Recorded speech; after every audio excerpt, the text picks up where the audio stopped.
Muy buenas y bienvenido, bienvenida a Lección Magistral. Mi nombre es Andrés y el objetivo de mi programa es presentarte a personas que, además de proporcionarte contenido de gran valor, estoy seguro de que con su forma de ver las cosas y su filosofía de vida te van a aportar diferentes ideas, herramientas, estrategias que van a contribuir sin duda a tu desarrollo y crecimiento personal. Puedes seguir todo el contenido del programa en mis redes sociales de Instagram y Facebook, @leccionmagistral, en mi canal de YouTube, Lección Magistral, y también en las diferentes plataformas de podcast, tanto en iVoox, Spotify como iTunes. Además, me gustaría agradecer al Centro de Psicología Clínica y de la Salud Psicosalud, situado en San Pedro de Alcántara y dirigido por Antonio Jesús Sanz Giraldo, la colaboración y ayuda prestada para poder llevar a cabo este programa. Y por supuesto, como no, agradecer al Club Max Beach y al Gimnasio Max Fitness por haberme permitido grabar este nuevo programa de Lección Magistral en sus magníficas instalaciones de Playa Riviera. Bien, el invitado de hoy podría decir que es una auténtica fuerza de la naturaleza, y no solo por sus capacidades físicas, sino también por su fortaleza mental y espiritual.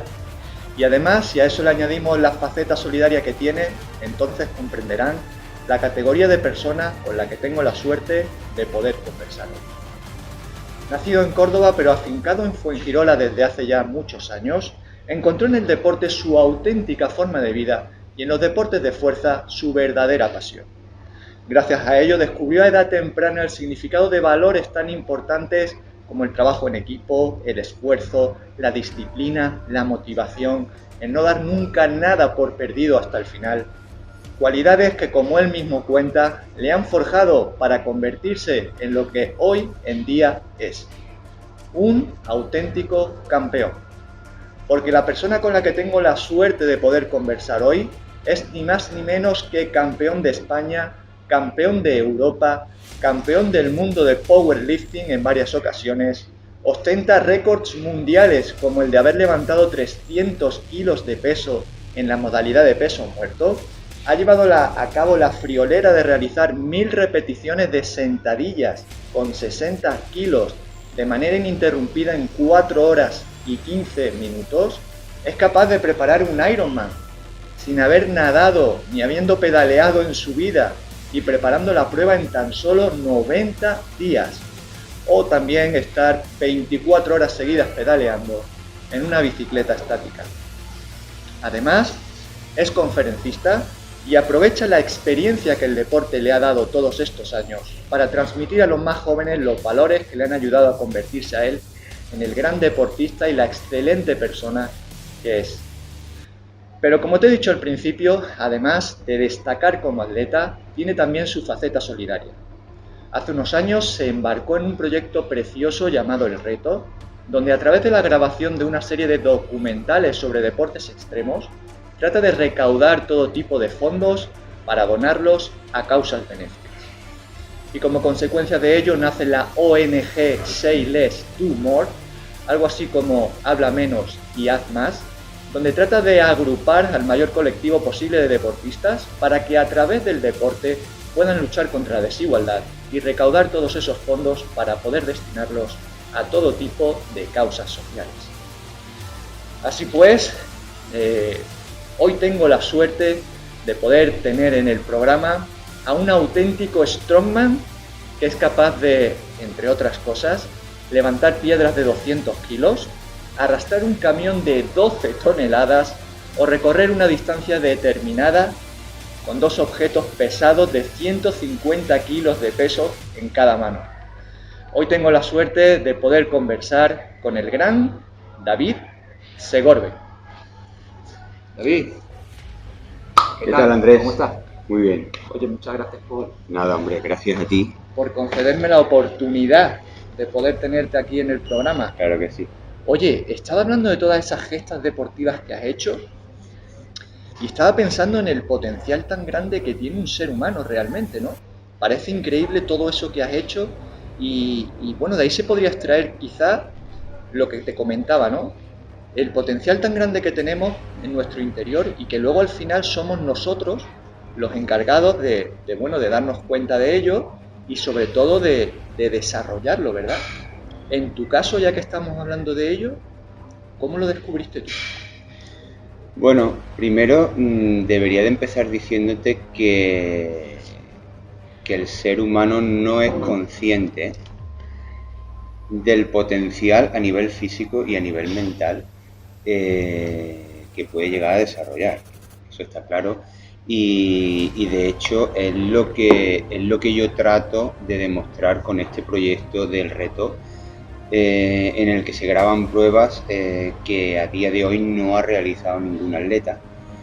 Y, y que fíjate, son tan duras físicamente que llega un momento en el que el cuerpo no puede más a nivel físico y es la cabeza la que se tiene que encargar de terminar las pruebas. Es decir, que muchas veces abandonamos por un cansancio, pero no somos conscientes del potencial a nivel mental que podemos llegar a desarrollar, tanto en el deporte como en la vida, para cumplir un objetivo. Es increíble. Está claro.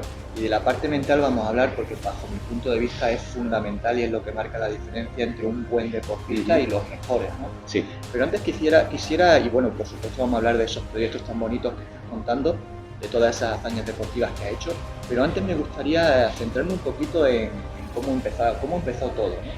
Porque cuentas que cuando tenías 6 años le pediste a tu madre que te inscribiera en el equipo de baloncesto del colegio y que eso fue una decisión que realmente marcó tu vida. ¿Por qué?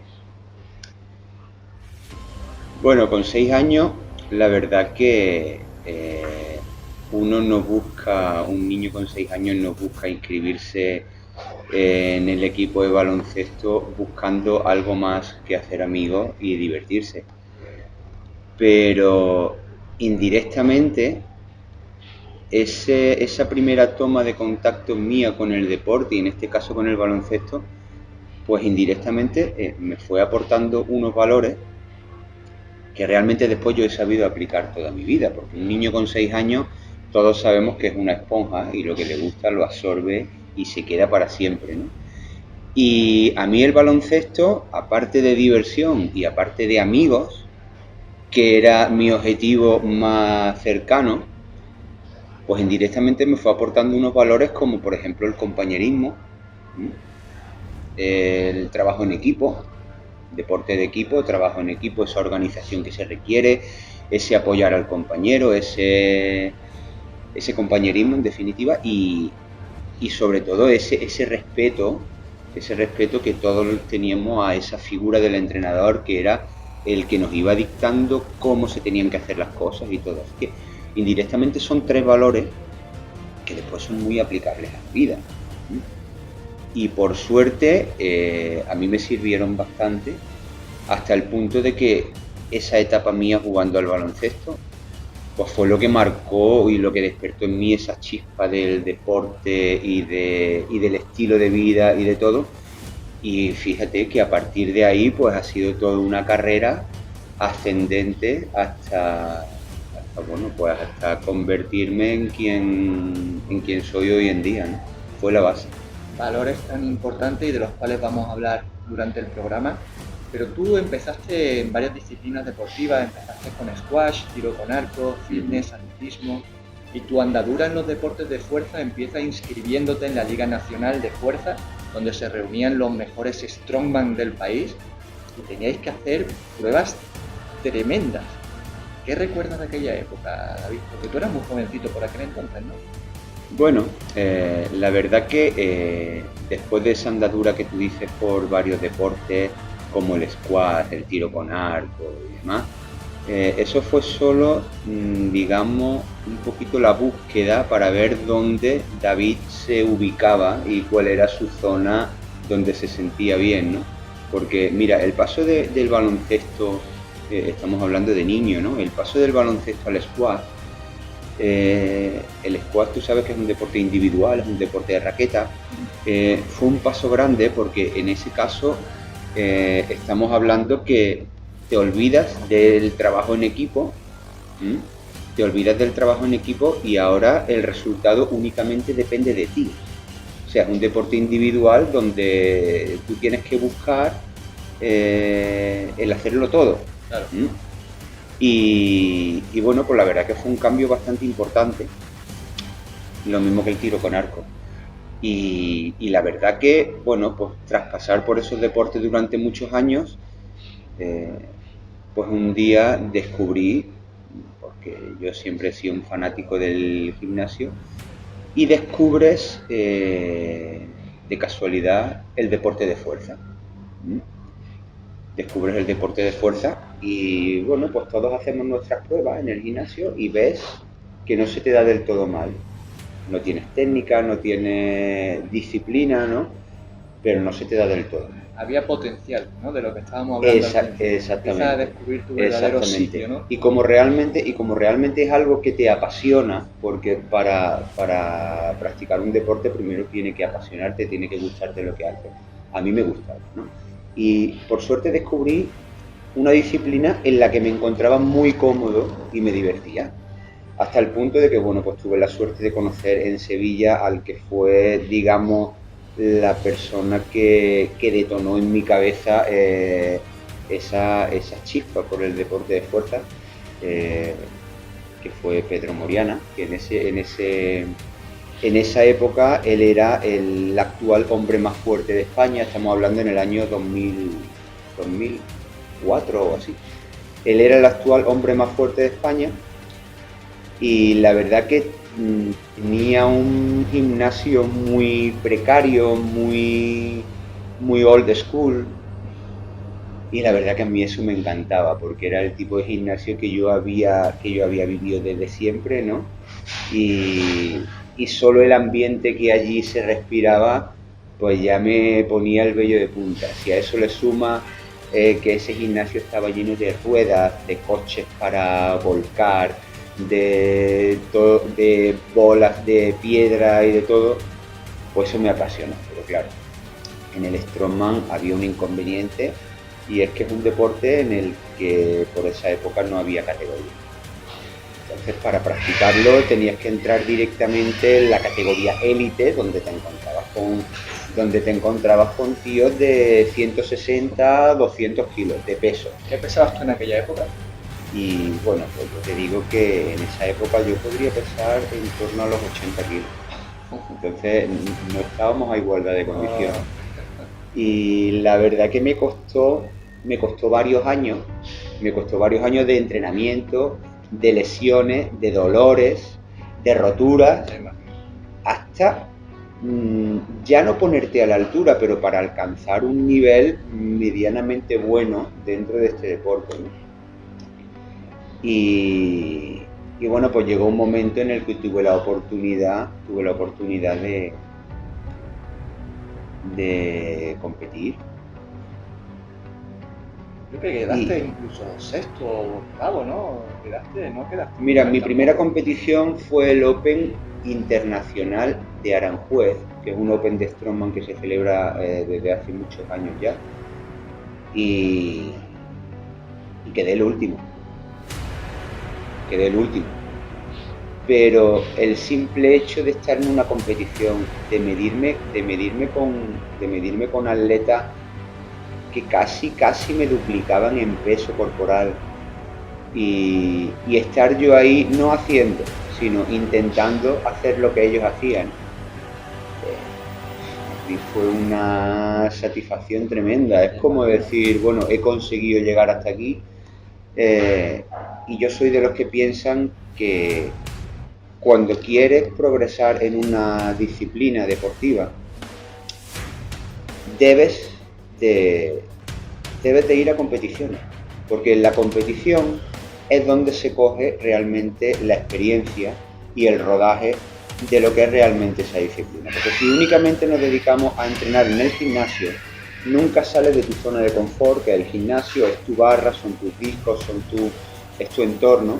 Pero cuando realmente sales fuera, y cuando realmente sales fuera de España y conoces otras culturas y gente que se dedica al mismo deporte que tú y todo, eso es lo que te da la experiencia realmente. Esos puntos de vista que tú hablas con otros atletas, con rusos, con americanos, con chinos, diferentes puntos de vista que te hacen crecer realmente en tu deporte, ahí es donde se coge la experiencia. Y a mí el competir en la Liga Nacional de Fuerza fue como lo que marcó un antes y un después en mi carrera, de decir, bueno, ya estoy aquí, ya sé que me queda un camino muy largo por recorrer para ponerme a la altura, pero seguía yendo a competiciones y seguía quedando el último. Pero poco a poco vas escalando puestos en el ranking, vas escalando puestos, hasta que, oye, te das cuenta que dices, bueno, nunca he llegado a ser el número uno en esta disciplina, porque hay que ser consciente y hay que ser realista sobre las actitudes físicas de cada uno, pero he estado ahí y esa experiencia a mí también me marcó bastante, porque fue una superación de decir, bueno, soy como un enano en un mundo de gigantes, ¿no? Y eso ya te obligaba a tener que esforzarte el doble para llegar a conseguir lo que ellos conseguían. Y estoy seguro que todo eso te ayudó en la siguiente disciplina en la que empezaste, que fue el powerlifting. ¿Cómo empezaste, cómo surgió el empezar esa aventura en el levantamiento de peso? El powerlifting, digamos que ha sido la disciplina que ha marcado mi vida a nivel deportivo y a nivel profesional, ¿no? Te tengo que decir que todo lo que yo tengo ahora mismo me lo ha aportado el deporte, pero el powerlifting ha sido la disciplina que más alegría y que más satisfacción me da. Llega un momento en mi época en el Strongman en el que tuve la suerte de conocer a uno de los mejores powerlifting que ha habido en España, que es Diego Alba. Y Diego se encargó como de abrirme un poco los ojos y hacerme ver la realidad y decirme, oye, estás en una disciplina en la que no existen categorías, en la que tienes que medirte con atletas que casi, como te digo, te duplican en peso. Y realmente él veía un potencial. Y él me propuso, ¿por qué no pruebas a levantar peso? Prueba el powerlifting, en el que tú vas a competir en una categoría a igualdad de condiciones que el resto de atletas y bueno, las posibilidades de éxito van a ser mucho mayores, ¿no? Y más realistas. Y la verdad que empecé sin ser lo que más me motivaba en ese momento, pero poco a poco te das cuenta de que no se te da nada mal. O sea, miras récords nacionales, miras récords internacionales y por primera vez en tu vida los ves alcanzables. No los ves imposibles, como en la otra disciplina. Y cuando lo ves alcanzable, pues la motivación se dispara y bueno, pues empiezas por competiciones regionales, empiezas por competiciones nacionales hasta que te das cuenta de que vas ganando competiciones. Gané el campeonato de España y eso fue el punto, digamos, de inflexión en lo que fue mi carrera como levantador, ¿no? Ganas un campeonato de España y dices, bueno, aquí la cosa va en serio. Y claro, uno que le gusta buscar siempre dónde está ese límite, dice, bueno, ¿por qué pasaría si yo me midiera con los grandes?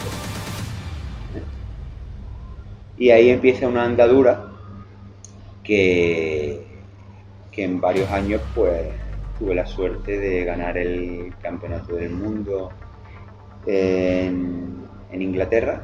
Gané ese año también el campeonato del mundo absoluto de todos los atletas por puntos que había en la competición. Y la verdad que, bueno, pues ahí es donde encuentras ya, digamos, una culminación a toda esa carrera de muchos años y la satisfacción es tremenda. Ya no solamente la satisfacción de ganar esos títulos, sino la satisfacción a nivel personal de haber conseguido un proyecto de esa magnitud. Totalmente de acuerdo. Y para nuestros oyentes, para los que no estén muy familiarizados con esa disciplina deportiva, ¿te importa decirnos en qué consiste realmente? El powerlifting es, digamos, yo siempre lo denomino el deporte de fuerza por excelencia. Es una modalidad de levantamiento de peso que combina tres tres disciplinas, que es la sentadilla, el press de banca y el peso muerto. En la que en cada una de ellas, pues en 3 levantamientos tienes que buscar cuál es tu marca máxima.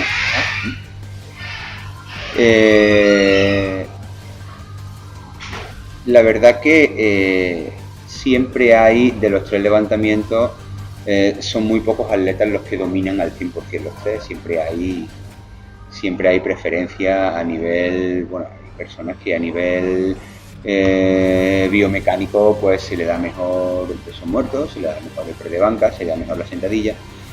Y es lo bonito de este deporte, ¿no? Que al no haber atletas 100% completos, pues en cualquier momento un atleta puede fallar en uno de los 3 movimientos y tú Un margen ahí tienes para un poder- margen de adelantarlo, ¿no?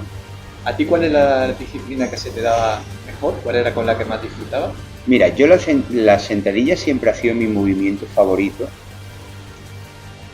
porque era donde me sentía más cómodo, y siempre ha sido el movimiento que más he dominado. Por supuesto el peso muerto también me apasiona y siempre he fallado en el press de banca porque mi tren superior siempre ha sido un poquito más débil y bueno, pues es donde más tenía que esforzarme y es donde más tenía que focalizar todos los entrenos porque era el punto débil. Muy bien. David, como tú muy bien has dicho, has conocido el éxito en la alta competición, has sido campeón de España en varias ocasiones, campeón de Europa, has sido también campeón del mundo. Tú sabes que cuando un atleta tiene buenos resultados, la gente normalmente se suele fijar en lo que son sus capacidades físicas. Nos solemos anclar ahí, ¿no?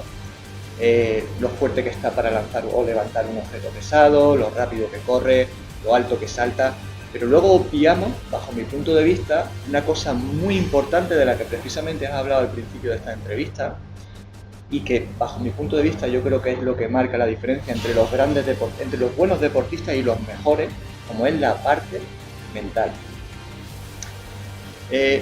Para David, para aguantar toda esa rutina de entrenos diarios a la que te sometes, para poder afrontar todas esas competiciones, esa alta competición de la que has salido victorioso, como muy bien estamos contando, un atleta como tú, ¿cómo prepara esa parte mental? ¿Cómo has ido preparando todo eso? Bueno, partiendo de la base de que competir en la élite de cualquier deporte requiere una disciplina diferente a lo que es cualquier persona que practique un deporte por afición. Para mí siempre me he tomado muy en serio todo lo que es la preparación en mi deporte, hasta el punto de que hay que incluir en todo programa deportivo esa preparación mental de la que hablamos, ¿no? Porque la preparación física es importante. Pero ¿qué pasa cuando el físico te juega malas pasadas y es la cabeza la que tiene que tirar del cuerpo? ¿Sabes? Siempre tenemos en cuenta lo que es el entrenamiento físico y demás, pero nunca hay atletas que no tienen en cuenta el factor mental a la hora de preparar una competición. Y yo siempre me ha gustado trabajar con un psicólogo, sobre todo para que me convenza de que lo que voy a hacer es posible y para que a nivel mental tú llegues a una competición 100% seguro de lo que vas a hacer, de con quién te vas a medir, de qué pasa si no te salen las cosas como tú quieres y de qué alternativas tienes en la competición para así no dejar ningún cabo suelto y que no haya nada novedoso cuando llegas allí, a un sitio extraño, a un país que no es tu entorno y demás. Siempre me ha gustado trabajar a nivel mental, porque por mucho que tú entrenes el factor físico y la fuerza, si tú te pones delante de una barra y tu cabeza ya te está generando esa inseguridad de decir, puede ser muy pesado, no sé qué va a pasar, esas inseguridades son, bajo mi punto de vista, las que te hacen fallar. las que te llevan al fracaso. Porque a nivel físico tú sabes que estás muy fuerte, pero esa inseguridad que te da la duda es lo que puede marcar la diferencia entre levantar la barra o que la barra se quede pegada al suelo. Es duro, ¿eh? Estar preparándote tanto tiempo para un momento puntual, en tu caso un levantamiento que son segundos, ¿no? Básicamente, ¿no? Y en ese momento tener que estar preparado porque bueno, cualquier duda, Claro. cualquier cosa que te saca un poco de esa zona de seguridad de la que tú has hablado antes, ya te puede, ¿no? Ya puede... Claro, y hacer que falle. sobre todo en una competición internacional donde tú los atletas no los conoces. O sea, y tú la primera impresión que te llevas de ellos es a nivel físico, mira este con qué peso está calentando, cuánto levantará si está calentando con este peso, mira que el que fuerte está, mira que el equipo que trae, mira, y todo eso, Una si guerra no lo llevas psicológica. preparado, te puede generar unas inseguridades que te pueden chafar una competición. Entonces tú tienes que ir preparado para todo eso. Y tú tienes que ir preparado para saber y ser consciente de que ese atleta está preparándose al mismo tiempo que tú. Y va a igualdad de condiciones que tú. Y no dejarte llevar por suposiciones o por imaginaciones que a ti te vengan a la cabeza de cuánto levantará ni nada. O sea, tú llegas a una competición con unas marcas preestablecidas en tu cabeza que son las que quieres marcar. O sea, no, y claro, sería totalmente absurdo intentar cambiar esas marcas en la competición cuando tú la tienes focalizadas en tu cabeza, solamente por lo que tú puedas suponer que otro atleta va a hacer. Así que bueno, es una competición contra ti mismo, porque tú sabes dónde está tu límite, tú sabes cuál es tu marca que tienes en la cabeza y, y precisamente ese trabajo mental es el que te va a hacer que nada de lo que hay en ese entorno te distraiga de tu objetivo. A no ser que supongamos que, como me pasó a mí en Polonia hace 2 años, que gané mi categoría de powerlifting y el récord del mundo estaba 3 kilos por encima de la marca que yo tenía en mi cabeza. Bueno, pues 3 kilos, teniendo en cuenta que en powerlifting 1 kilo supone lo mismo, que a mí me gusta equipararlo siempre con 1 segundo en la Fórmula 1, es un abismo, ¿no? Pues bueno, sí te puedes aventurar a ese último movimiento, salir de lo que tú tenías en tu cabeza e intentar un récord del mundo, que en este caso yo hice récord del mundo de peso muerto en Polonia y bueno, pero estamos hablando de 3 kilos, que era algo totalmente dentro de lo normal, ¿no? Sí. Pero sí es verdad que la cabeza juega malas pasadas y a mí siempre me ha gustado, tanto en powerlifting como en cualquier otra disciplina, siempre me ha gustado entrenarla para llegar a ese momento seguro de lo que voy a hacer.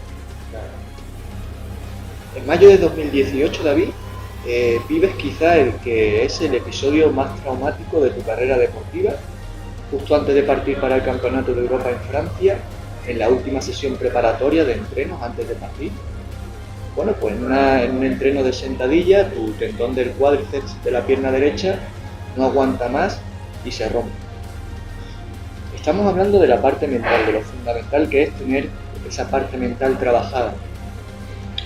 Tú hasta ese momento no habías tenido lesiones de gran consideración, lesiones, bueno, leves, que no te habían tampoco apartado mucho tiempo de la competición y de los entrenos y demás.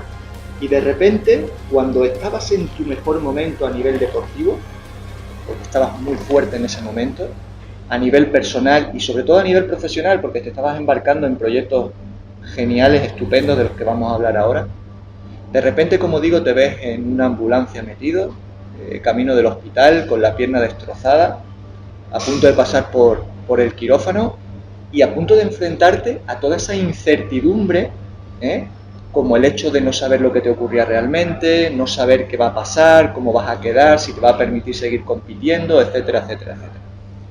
Acabamos de hablar de lo importante que es la parte mental, ¿no? Como digo, una cosa es prepararte para ello y otra cosa es vivirlo en primera persona y tener que aplicarlo. ¿Cómo manejas tú a nivel mental, a nivel personal, toda esa situación tan nueva para ti en ese momento? Bueno, pues precisamente el haber hecho durante toda mi carrera deportiva, de competición, el haber hecho esa preparación mental, es quizás lo que me hizo a mí ver ese momento de mi vida, ¿no? Esa lesión, como algo no tan grave, dentro de la gravedad que suponía, ¿no? Porque, a ver, las personas no estamos diseñadas para gestionar el fracaso. Y es precisamente esa preparación mental la que te enseña qué pasa cuando ocurren estas cosas. O sea, cómo tengo yo que reaccionar. Porque yo sufrí una rotura del tendón del cuádriceps, una rotura total del tendón del cuádriceps de la rodilla derecha, precisamente haciendo sentadilla en el último entrenamiento y en la última serie antes de partir para Francia al Campeonato de Europa. Y, a ver, este tipo de roturas en los deportes de fuerza pues son relativamente comunes. Lo que pasa es que tú nunca te imaginas que te vaya a pasar a ti hasta que te ves con la rodilla rota y con una barra de casi 300 kilos encima en el suelo. O sea, es un momento realmente impactante hasta el punto de que no quieres creerte lo que te ha pasado aún siendo consciente de que te ha ocurrido. Yo llevaba unos días con unas molestias en la rodilla derecha, en mi tendón del cuádriceps, causado, pues, claro, por una sobrecarga y por el estrés que genera cuando queda poco tiempo para una competición y cuando ya los entrenamientos son muy exigentes, ¿no? Y fíjate que era mi último entrenamiento y nosotros cuando afrontamos una competición hacemos como una semana antes de la competición que se le llama una semana de descarga, en la que los entrenamientos ya son más suaves y menos pesados, ¿no? Y yo ese era el último entrenamiento que tenía pesado. Y bueno, pues mi cabeza no paraba de decirme, bueno, hay una molestia, pero ahora tenemos una semana de fisioterapia para relajar, para descargar musculatura y todo. Una serie antes de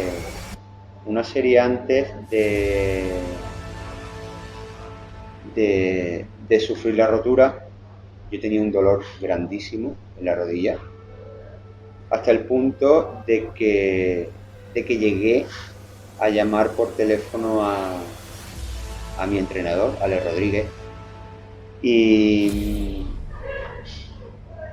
estoy seguro de que si en ese momento me hubiera contestado al teléfono me hubiera dicho: David, paramos. Y yo cometí, bueno, pues no sé si llamarlo error o no sé cómo llamarlo, pero yo dije, bueno, para una serie que queda voy a aguantar un poco el dolor, voy a terminar y ya termino el entrenamiento. Fíjate, con la mala suerte de que justo en esa serie el tendón se rompe. Estoy seguro de que si Ale me hubiera cogido el teléfono en ese momento, el resultado hubiera sido diferente. Y él me hubiera dicho que parara.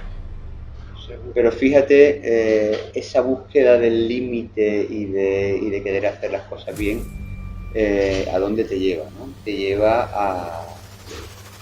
a verte en la situación en la que yo me vi, con la rodilla rota y en el suelo y esperando una ambulancia. Pero bueno, no deja de ser una experiencia más que uno sufre en la vida. Y volviendo a lo que te comentaba antes, pues mira, esa preparación mental fue la que desde el minuto 1 que yo estaba tumbado en el suelo esperando la ambulancia, fíjate qué curioso que en mi cabeza ya estaba pensando a ver qué iba a hacer yo al día siguiente para empezar a recuperarme, sin saber todavía la magnitud de la lesión ni dónde estaba, pero yo recuerdo ir en la ambulancia e ir diciendo, bueno, ¿qué voy a hacer yo mañana que me acerque un poco más a recuperarme de esto, ¿eh? Y la verdad que a mí siempre me ha ayudado esa preparación mental y el saber gestionar ese fracaso a mí me ha ayudado bastante, tanto en el deporte como después en la vida. Claro. De hecho, justo 4 meses después de pasar por quirófano, se te ocurre ir al Campeonato del Mundo en modalidad de press de banca en Hungría. De hecho vas y vas a competir. Pero ¿qué es lo que ocurre? Sí. Bueno, mira, pues por circunstancias de la vida, yo aún estando con las muletas, decidí preparar el Campeonato del Mundo de la modalidad de press de banca, que fíjate que, como te he dicho antes, es el movimiento que menos domino, pero no sé, tenía algo ahí que me pedía hacer esa competición y centrarme en ese movimiento. Claro, pero es lo que yo digo, David. ¿Qué es lo que te mueve a ti ahí dentro, sabiendo, teniendo la lesión esa tan grave que has tenido, por la que has pasado por el quirófano 4 meses antes? ¿Qué es lo que puedes tener ahí dentro pero para querer arriesgar tanto? Porque al final lo que estás es arriesgando. Sí, son 4 meses y aunque fuera press de banca, y es press de banca un movimiento de la parte superior, ¿no? Pero con la cantidad de kilos que manejáis, realmente estás tirando con todo el cuerpo, incluso con la pierna. Sí, claro. ¿Qué es lo que te mueve ahí dentro para participar en una competición tan exigente como esa, habiendo pasado por el quirófano 4 meses antes? Pues mira, el principal motivo por el que yo decidí ir a ese campeonato del mundo unos meses después de haber tenido mi lesión fue la pasión que uno tiene por su deporte y ese estilo de vida y ese algo que no te puede faltar, ¿no?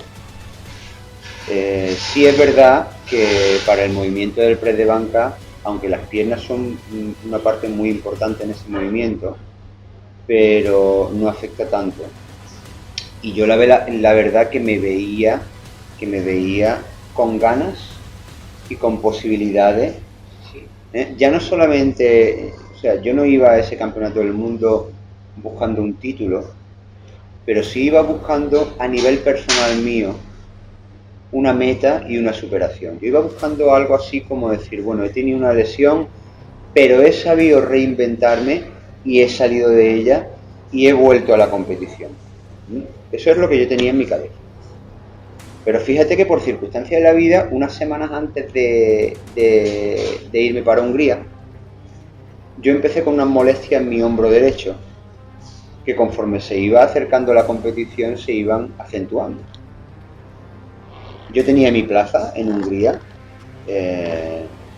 yo fui a Hungría y la verdad que justo cuando llegué allí sentí una molestia muy fea y en ese momento me pasó por la cabeza todo lo que yo había pasado durante esos meses con mi rodilla y solamente el hecho de pensar que me volviera a pasar algo allí por cometer una irresponsabilidad por mi parte me hizo abandonar la competición sin ni siquiera empezar. Así que bueno, estuve una semana de vacaciones en Budapest y vi la competición y la verdad que me ayudó bastante volver a sentir ese ambiente, pero sí, ya la experiencia te enseña que no hay que cometer 2 veces el mismo error. Y en ese caso quizás hubiera salido bien, pero yo también pensaba en que hubiera salido mal y me volviera de allí con otra lesión que ya me retirara por completo de lo que a mi pasión. No me considero levantador de peso, sino deportista y decidí dejar. ¿Qué punto está ahora tu lesión? ¿Cómo lo llevas? Bueno, pues por lo exigente que yo soy conmigo mismo, te puedo decir que mi rodilla estará ahora mismo a un 75% de sus capacidades. Sigo con tratamiento. Por suerte tengo el apoyo y la ayuda de Clínica Sofael de fisioterapia, que son los que se encargaron desde el minuto 1 en ofrecerme sus servicios y son los que han hecho que mi rodilla vuelva a ser casi la que era antes, porque seguimos trabajando en ello. Pero le doy siempre mucha importancia a la recuperación total, sin prisa, porque ahora mismo tengo que decir que estoy retirado de la competición, no tengo ningún objetivo deportivo a nivel fuerza, pero sin pausa. Hace 3 años te embarcaste, 3 años aproximadamente, te embarcaste en un proyecto muy bonito que llamaste El Reto, donde grabas una serie de documentales sobre deportes extremos con la finalidad de, bueno, recaudar fondos para todo tipo de causas benéficas, ¿no? ¿Cómo surge todo eso, David? ¿De dónde nace? ¿Qué objetivos tienes? ¿Qué persigues? Cuéntanos un poquito, háblanos sobre ese proyecto tan maravilloso que has creado. A ver, el reto nace porque David Segorbe, como deportista, siempre le ha gustado buscar dónde están esos límites del cuerpo humano en cualquier disciplina deportiva. Y el proyecto del reto nace precisamente buscando eso. O sea, ¿cómo puedo yo salir de mi zona de confort, que es el levantamiento de peso, y enfrentarme a pruebas que para algunos atletas pueden resultar relativamente cómodas, pero para un levantador de peso son totalmente opuestas a lo que está acostumbrado a hacer, ¿no? Y bueno, pues desarrollé el proyecto El Reto, en el que la finalidad son grabar documentales con fines benéficos sobre pruebas deportivas extremas que nunca han sido realizadas por ningún atleta. Y la verdad que empezó como un proyecto, bueno, que estaba en mi cabeza rondando hace tiempo, hasta el punto de que funcionó. Y a día de hoy, pues bueno, te puedo decir que tenemos ya grabados 4 documentales y tenemos proyectados 2, pero sin duda el proyecto salió con un proyecto muy bonito que grabamos en Sevilla en el año 2017, que fue donde empezó el proyecto, en el que el reto era realizar 1000 repeticiones de sentadilla con 60 kilos de peso de manera ininterrumpida. Y esto servía para recaudar fondos para la asociación Alba Ayuda. Alba es una niña de Puerto Real, de Cádiz, que bueno, pues desgraciadamente pues sufrió un accidente de muy pequeñita y necesitaba un tratamiento de neurorehabilitación que desgraciadamente por la seguridad social no se lo cubría. Y descubrí el caso y dije, bueno, ¿cómo puedo yo apoyar estas causas por las que yo me siento tan sensibilizado muchas veces?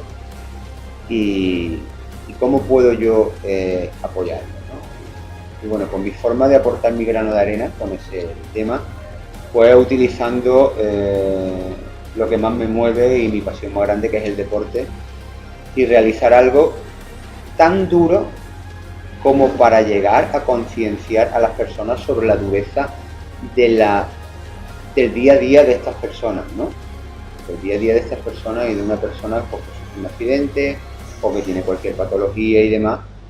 Y yo lo quiero extrapolar, digamos, un poquito al deporte y asimilar, bueno, si es duro realizar una prueba de 1000 repeticiones de sentadilla, ¿cómo será el día a día de una familia que se ve la obligación de salir adelante cuando se encuentra de repente en una situación así, ¿no? Y la verdad que fue un proyecto muy bonito para arrancar la serie de documentales y en el que disfruté y sobre todo aprendí bastante. Pues quisiera hablar un poquito sobre ello, porque como tú muy bien dices, el primer reto lo llamas el reto de Alba, por todo lo que acabas de contar, te lo llevas a Sevilla, a un sitio tan emblemático como es el Muelle de la Sal, bajo el puente de Triana. Y yo quisiera preguntarte, David, tú vienes de una disciplina deportiva en la que, bueno, utilizas, como hemos dicho, trabajas el peso muerto, el press de banca y la sentadilla. La prueba precisamente consistía en hacer 1000 repeticiones de sentadillas con 60 kilos en la espalda de una manera ininterrumpida. Aunque la prueba era una de las disciplinas que tú controlas, era totalmente opuesto, y me explico. Tú cuando estás trabajando y cuando estás en alta competición, tu cuerpo está adaptado a hacer trabajo de fuerza, ¿no? Porque son realmente movimientos muy explosivos para intentar levantar el mayor número de kilos posible. En cambio, en la prueba te enfrentabas a algo totalmente opuesto, porque tenías que levantar mucho menos peso, pero durante muchas más repeticiones. Algo totalmente, una cualidad totalmente distinta a la fuerza, como es la resistencia, y tu cuerpo obviamente no estaba tan acostumbrado o tan adaptado a trabajar esa cualidad física. ¿Cómo preparas esa prueba, una prueba de esas características, y sobre todo en el tiempo en el que la haces? Porque la haces, creo que la preparas en 3 meses. 3 meses. ¿Cómo se prepara uno para hacer algo totalmente opuesto en cuanto a adaptación? Bueno, quizá este primer proyecto estaba relacionado con la sentadilla, que era un movimiento que yo controlaba muy bien a nivel fuerza. Pero ningún atleta de fuerza controla más allá de ciertas repeticiones. Y era como enfrentarte dentro de tu propia disciplina, como enfrentarte a la prueba de resistencia más brutal que has hecho en tu vida. Ni las fibras musculares que se trabajan cuando tú haces powerlifting son las mismas que cuando haces altas repeticiones, ni el entrenamiento es el mismo, ni nada se parece. Las dos son sentadillas, las dos se hacen con la barra sobre los hombros, pero la preparación física y mental es muy diferente.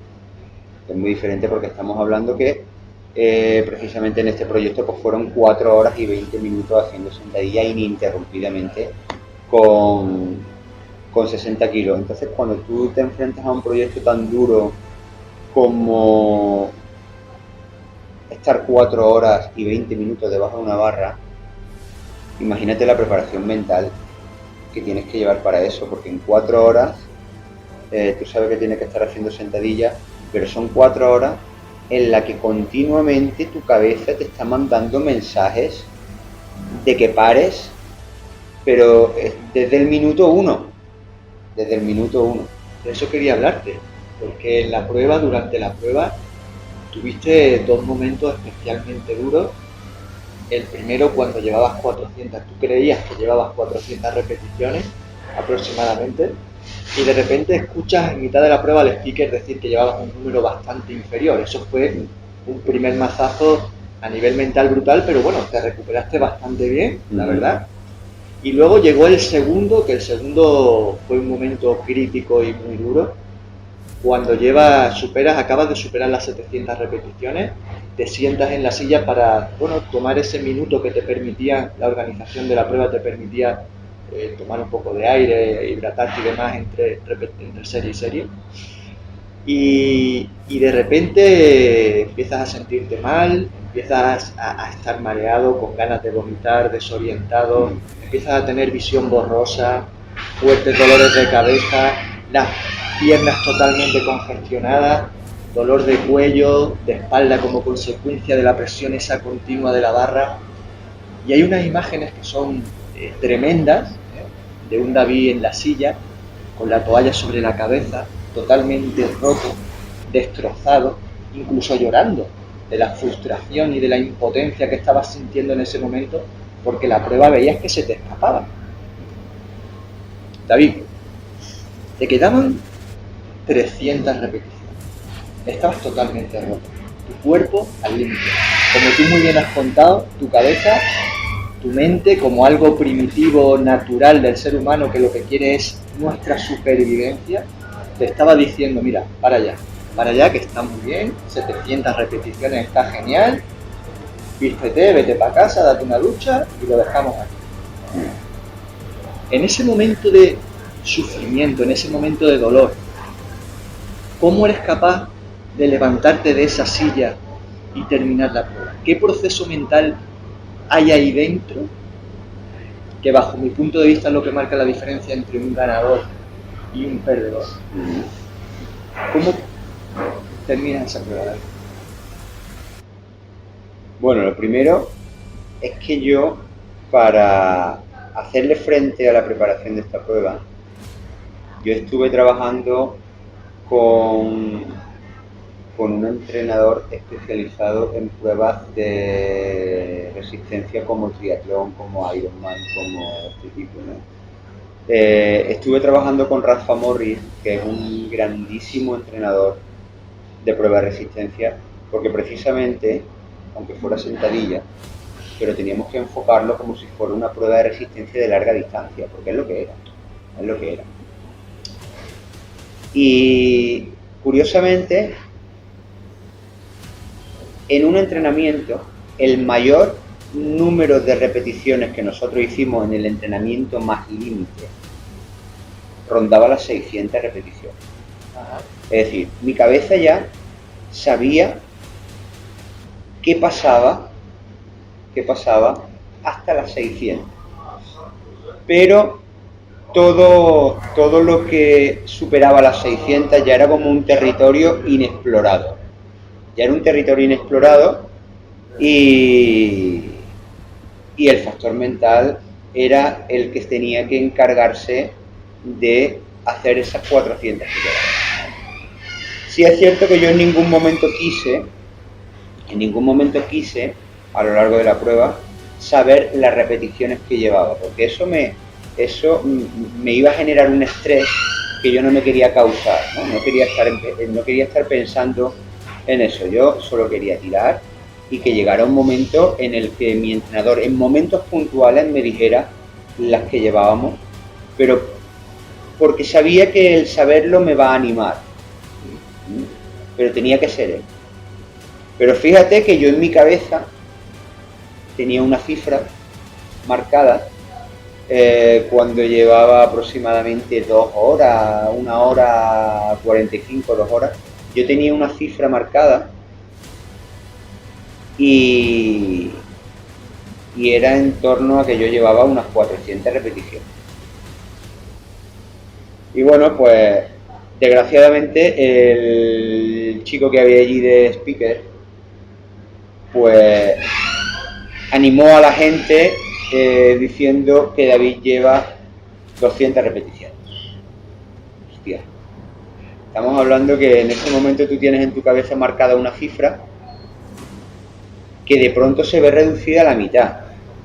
Y estamos hablando cuando ya llevas 1 hora y pico de trabajo, que es súper duro, y sabes que no vas por donde tú creías que ibas. Así que bueno, pues desde ese momento sí le avisamos que en ningún momento dijera las repeticiones. Y fue Rafa quien se encargó en todo momento de irme lo diciendo. Y después está esa barrera que te he comentado de terreno inexplorado, que era más allá de las 600 repeticiones. Sí es verdad que yo era consciente de que ese era el momento en el que más dudas iban a surgir, en el que la cabeza iba a empezar a decirme que parara y en el que más molestia y más dolores iba a sentir, porque estamos hablando ya que son más de 3 horas haciendo sentadillas y bueno, yo era consciente de que iba a ser. Pero sí es verdad que llegó un momento en torno a las 700 repeticiones en el que el cuerpo dijo ya, se acabó. Ya era dolor cervical de llevar 3 horas y pico con la barra sobre los hombros, dolor lumbar, porque ya la técnica 3 horas después no es lo mismo que al principio. Las piernas están totalmente congestionadas, no las sientes. Y fíjate que curiosamente es un momento en el que por mucho que tu cabeza te diga continúa, pero el físico está tan agotado que te derrumbas por completo. Y la verdad que si no llegas a ser por la ayuda del equipo de fisioterapia que tenía allí, yo estaba ya casi convencido de que la prueba terminaba en eso. Pero sí es verdad que gracias a esa preparación mental que uno lleva, hay una décima de segundo en la que ves un poco de luz al final de ese túnel y reduces el número de repeticiones por cada serie y vas viendo que el objetivo se va acercando cada vez más. Vas viendo que se va acercando cada vez más, hasta que llega un momento en el que te anuncian, bueno, nos quedan 5 repeticiones. Y tú no sabes el alivio, la felicidad, las ganas de llorar, la cantidad de emociones que se pasan en ese momento por la cabeza cuando dices, hostia, es que llevo 4 horas y 20 minutos haciendo sentadillas sin parar y me quedan 5 repeticiones para cumplir el objetivo. Es increíble, pero ya no solamente a nivel personal del haber conseguido ese reto tan importante, sino por la cara que ves de las personas, de los cientos de personas que están allí acompañándote durante toda la mañana, y sobre todo la cara de esos padres con esta niña allí, que es tan conmovedor que nunca olvidaré ese momento. Y son muchas emociones, tanto de satisfacción como de haber cumplido con tu objetivo, como de haber podido ayudar con tu hazaña a una causa tan bonita como esta. La verdad que se vive muy intenso. De hecho, cuando terminas la prueba, te tiras al suelo destrozado y hay una imagen muy emotiva que, por cierto, en el documental El reto de Alba, que está en el canal de YouTube de David, podéis ver toda la prueba completa, todas esas imágenes increíbles. Hay una imagen brutal tuya en el suelo cuando se acerca, muy emotiva, cuando se acerca el papá de Alba con la niña y la agarráis de la manita, los dos. Al final todo ese sufrimiento, todo ese dolor mereció la pena. Totalmente. O sea, solamente esos segundos en los que Sergio se acerca con Alba y yo le cojo la mano, esos segundos hacen que todos los 3 meses de preparación y las 4 horas de prueba hayan merecido la pena. Seguro. ¿Cómo está Alba? ¿Cómo se encuentra? Bueno, Muy bien. muy bien. Dentro de las limitaciones que tiene, pero va haciendo progreso. Yo la sigo por redes sociales. De hecho, la podéis seguir en redes sociales a través de su página Alba Ayuda. Y son pasitos muy cortos, pero pasitos que la van acercando cada vez más a su objetivo final, que es recuperarse totalmente, ¿no? Y la verdad que la sigo, le tengo mucho cariño tanto a ella como a su familia y se creó un vínculo muy fuerte. Creo que hay varios canales de ayuda a Alba, ¿no? Así que si te parece bien, al final del programa, en la nota del programa, colocamos los diferentes canales, como digo, para toda aquella persona que nos pueda estar escuchando y quiera colaborar, Claro que sí. que así lo haga. Bueno, muy bien. Nos vamos al segundo reto, el reto de Pablo. Pablo es un niño con una distrofia muscular degenerativa, consecuencia del síndrome de Duchenne. Y bueno, para recaudar fondos y dárselo a la Duchenne Parental Project, para todo tema para que puedan investigar sobre el tema de la enfermedad, pues decides hacer un Ironman. Un Ironman, para, bueno, que no lo sepa, es una disciplina en la que, bueno, intercalan tres modalidades, como son natación, ciclismo y atletismo, en la que tienes que nadar 4 kilómetros en aguas abiertas, para luego coger la bicicleta y hacer 180 kilómetros, y por último terminar corriendo una maratón de 42 kilómetros, casi nada. Pero no solo ya no es la dureza en sí de la prueba, nuestro amigo David tenía que añadir algo más, ¿no? Y en su caso resulta que él no había nadado ni había cogido una bicicleta en su vida, y encima preparas la prueba en 90 días. Pues no sé, cuéntame, porque tuvo que ser gracioso, cuéntame la experiencia, cómo fue. Bueno, pues quizá esa fue la vez que yo me enfrentaba a algo totalmente desconocido, como era correr, como era nadar, como era montar en bici. Y en 90 días, preparar una prueba de ese tipo en 90 días, una barbaridad. Este proyecto empezó a grabarse en Polonia, en el Campeonato de Europa, creo que del año 2017, ¿no? Y consistía en recaudar fondos para la asociación Duchenne Parent Project, que lucha contra la distrofia muscular de Duchenne. Y se empezó a grabar en Polonia, en el Campeonato de Europa, y lo que queríamos plasmar en ese proyecto era cómo una persona puede pasar del deporte más extremo de fuerza, que es el powerlifting, al deporte más extremo de resistencia en un tiempo récord de 3 meses. Claro, imagina en 3 meses todas las adaptaciones que tú tienes que ir haciendo en tu cuerpo para enfrentarte a lo totalmente opuesto a tu disciplina. Y la verdad que son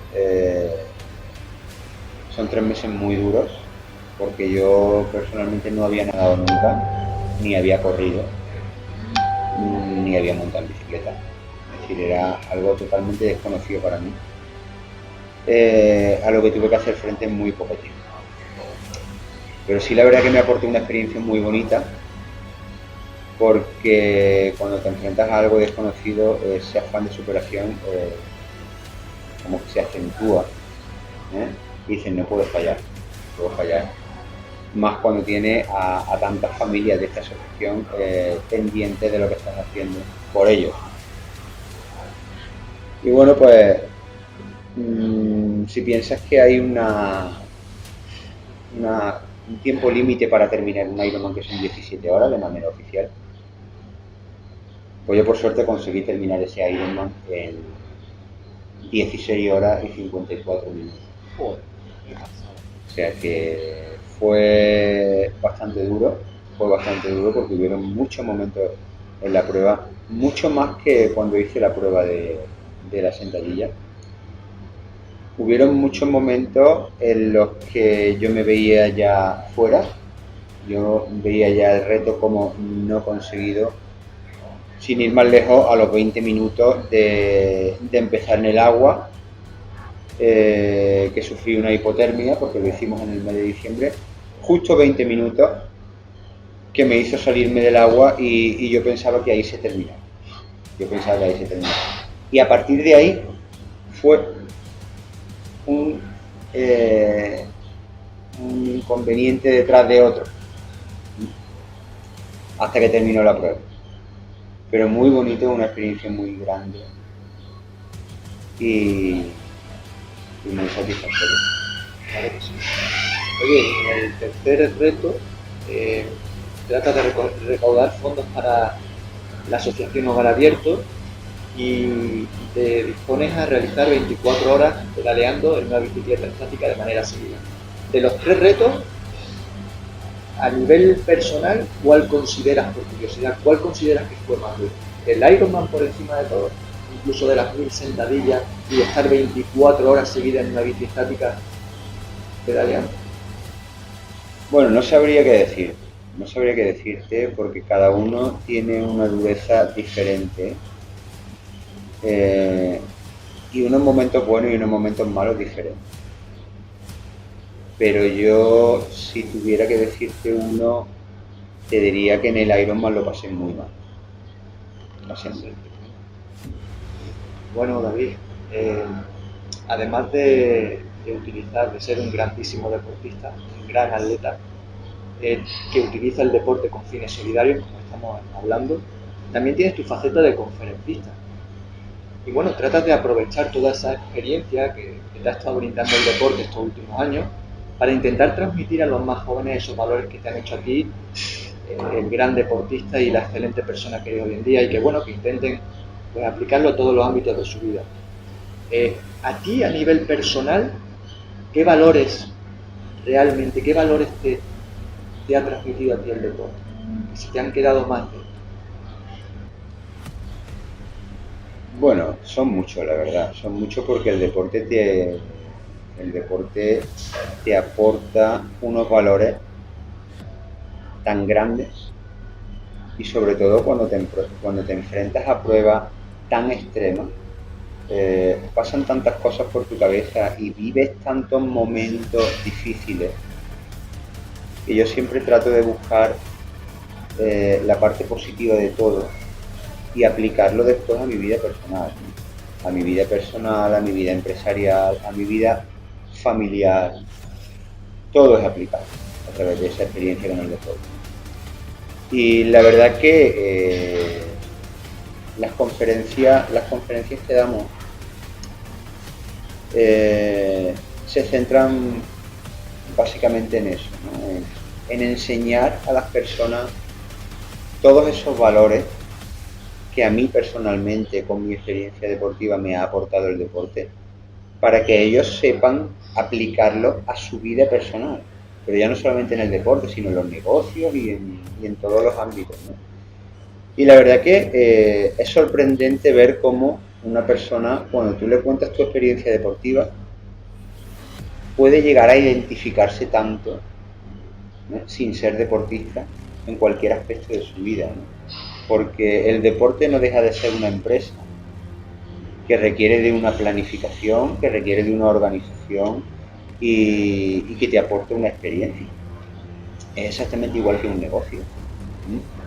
Y es curioso cuando ves que puedes ayudar a empresarios, cuando ves que puedes ayudar a personas que sufren algún tipo de trastorno o de cualquier aspecto negativo, cómo puedes despertarle esa chispa únicamente contando tu experiencia que has vivido en el deporte y cómo lo has superado. Es impresionante y la verdad que es como una culminación al proyecto de decir, bueno, puedo utilizar mi proyecto para ayudar a muchas personas pues, a sentirse realizadas, a buscar dónde está el camino, a buscar dónde está la solución o incluso a ver una luz al final del túnel, ¿no? Y es muy bonito, la verdad.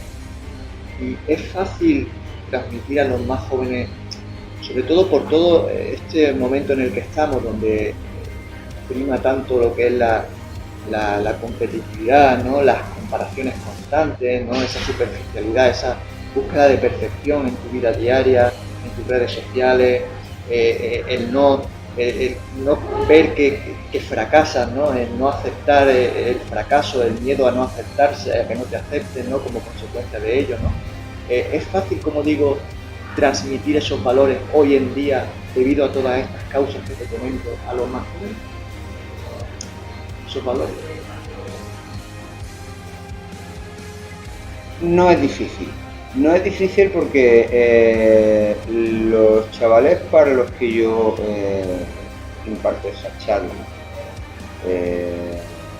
son chavales en edad adolescente y la adolescencia sí es verdad que es una etapa de la vida muy difícil porque surgen muchas dudas, es donde los chavales van buscando un camino, es donde los chavales van teniendo ya una personalidad más marcada y las acciones que hagan en esa etapa de su vida son las que lo van a marcar de por vida. Y te encuentras con muchos tipos de personas, pero al final a cada uno le llega un mensaje, a su manera, aplicado cada uno en su cabeza a su manera, le llega un mensaje y ellos ya se encargan de aplicarlo a nivel personal, pero normalmente es más satisfactorio trabajar con estos chavales que con otro tipo de personas porque son los que más te transmiten, son los más sinceros, son los que más te agradecen tu trabajo, los que más valoran y la verdad que me gusta. ¿Y qué consejo le darías a cualquier chico, a cualquier chica que se quiera iniciar en el mundo del deporte? Bueno, consejo. Primero que se inicien en el mundo del deporte porque es un estilo de vida que los va a marcar. Y segundo que el deporte y el estilo de vida saludable aportan mucho en la vida. Ya no solamente a nivel deportivo, a nivel rendimiento, sino de salud, a nivel mental, a nivel relaciones, todo. Cuando tú llevas esa disciplina. Yo creo que todo el mundo debería de ser aficionado a cualquier tipo de deporte. De hecho, hay estudios que demuestran que cada vez son más las personas que usan el deporte como un estilo de vida y tiene beneficios muy grandes. Te he escuchado decir alguna vez que si no sabes hacia dónde vas, da igual el camino que tomes. David, tú has sido, como hemos dicho, campeón de España en varias ocasiones, de Europa, del mundo de powerlifting, tienes récords mundiales en tu haber, has conseguido retos deportivos extremos increíbles. Y David Segorbe, ¿sabe hacia dónde se dirige actualmente? Me gustaría saber que sí, me gustaría decir que sí, pero me gusta, o sea, sé dónde quiero verme dentro de unos años y sé todas las fases por las que tengo que pasar para cumplir ese objetivo, pero es precisamente el marcarme objetivos lo que más me ha ayudado a mí en la vida. O sea, yo tengo un objetivo en todas las facetas de mi vida. Tengo un objetivo a nivel familiar, tengo un objetivo a nivel laboral y tengo un objetivo a nivel deportivo. Y esos objetivos a mí siempre me ha gustado fraccionarlos a corto, a medio y a largo plazo. A largo plazo sabemos que es la culminación de conseguir lo que has estado trabajando durante mucho tiempo. Pero el fraccionarte esos objetivos y marcarte objetivos a corto y a medio plazo es lo que te va dando ánimo para seguir adelante. O sea, es como ir pasando por fases hasta llegar a la culminación. David Segorbe tiene muchos objetivos y cada uno está en una fase diferente y me gustaría decirte que todos se van a culminar. Eso no me cabe la menor duda. Antes de hacerte mi última pregunta, David, si alguien quiere ponerse en contacto contigo y bueno, querer formar parte de esos proyectos tan estupendos que estás creando, ¿cómo puede hacerlo? Bueno, pues sobre todo a través de mi página web davidsegorbe.com. Ahí tienen toda la información tanto de la asociación 6 del tumor como del proyecto El Reto como mío a nivel personal. Y bueno, pues a través de mis redes sociales, @davidsegorbe en Instagram, en Facebook, Twitter, LinkedIn y es la forma que tienen de contactar conmigo y de conocer un poquito más a fondo en qué consiste todo este proyecto deportivo y pueden hacerlo de verdad. Muy bien, David, para terminar, ¿cuál es la mayor lección que has aprendido hasta ahora a lo largo de tu vida? Aprenden mucho, pero si me tuviera que quedar con una, yo siempre digo que a mí la mayor lección que me ha dado mi vida y el deporte ha sido el mantenerme siempre humilde, el no ver a las personas por encima y el mantenerme humilde ha sido lo que más me ha aportado a mí y lo que más me ha enseñado. Y la verdad es que a mí personalmente me ha funcionado bastante. Y es una cualidad que yo agradezco, me agradezco a mí mismo de haberla adquirido porque es muy grande. Pues dicho queda, David. Muchísimas gracias. Bueno, gracias a ti. por pasar por el programa, tío. Te lo agradezco de corazón. Ha sido un auténtico placer, de verdad. Gracias, ¿eh? Bueno, pues ya lo han escuchado. David Segorbe, un auténtico campeón, una excelente persona que utiliza el deporte con fines solidarios para ayudar a los más jóvenes. Está embarcado en una serie de proyectos hermosos, preciosos, relacionados con el deporte y con todo tipo de causas solidarias. Así que bueno, les invito a que no lo pierdan de vista porque estoy seguro de que nos va a sorprender con todos esos proyectos increíbles que tiene. Muchísimas gracias, hasta aquí este programa. Espero que les haya aportado algo positivo, lo que sea, y que os anime a seguir escuchando a personas que os inspiren y que os ayuden a conseguir vuestros propósitos. Un fuerte abrazo a todos, a todas, y recordad, tened fe siempre.